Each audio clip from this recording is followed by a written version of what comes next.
Okay, hello. I'm Shannon and I did The Kind Ghost by Wilfred Owen.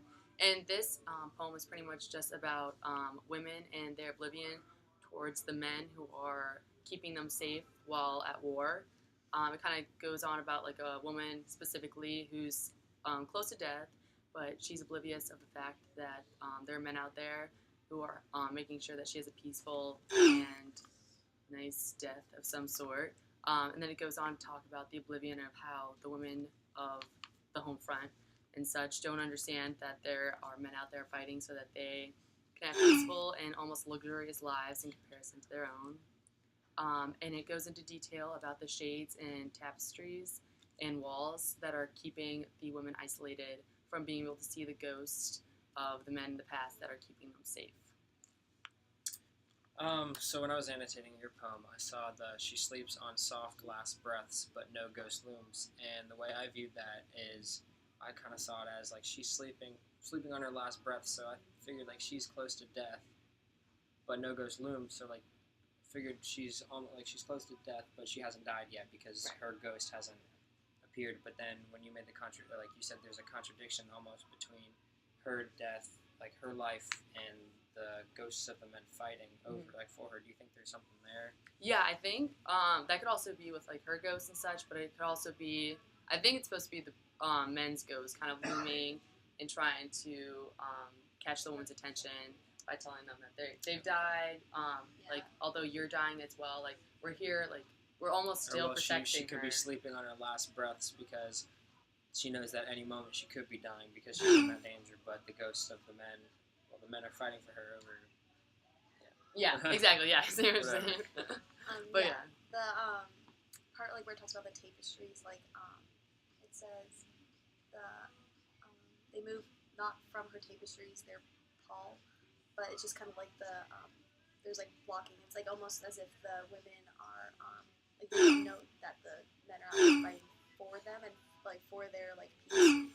So do you think that the ghosts, like the men ghosts, I guess the soldiers ghosts, are kind of like irritated or agitated with the fact that they aren't like appreciative of them out there fighting? Like, I think Owen's trying to like focus on how he knows that the women are kind of isolated from being able to see all that they're doing, but he's almost annoyed as well. Like, guys, like we're like with the tapestries, being their pal, and the terraces, their hecatombs, which are their public sacrifice.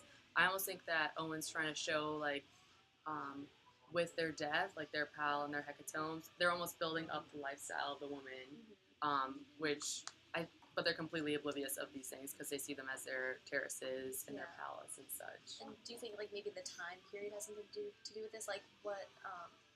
I mean, it sounds like something that could be like medieval almost. Yeah. But then like, with like the segregation between the men and the women, it could be like even closer to like World War I. Yeah, it is. War, since that is. Yeah, it's based on World War I since Owen fought, and I think he died like at 25 or something.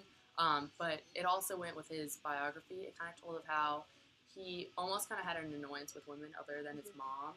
He had a great relationship with his mom, but it was almost like other women before. Yeah, it was before even he wrote this, so it probably affected like his attitude towards women in the poem greatly. Yeah, because that time period, it was like when the women like they were starting to get a little bit like more rights and stuff, and so it's almost as if the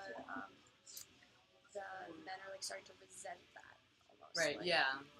They like, probably we're out here fighting for you, and you get to like start to build your own life, like get your own. While they're dying. Yeah, while they're dying for them to be able to not have to make their own work. I think in the third stanza it really kind of points that out because it says, "Quiet their blood lies in her crimson runes, and she is not afraid of their footfall."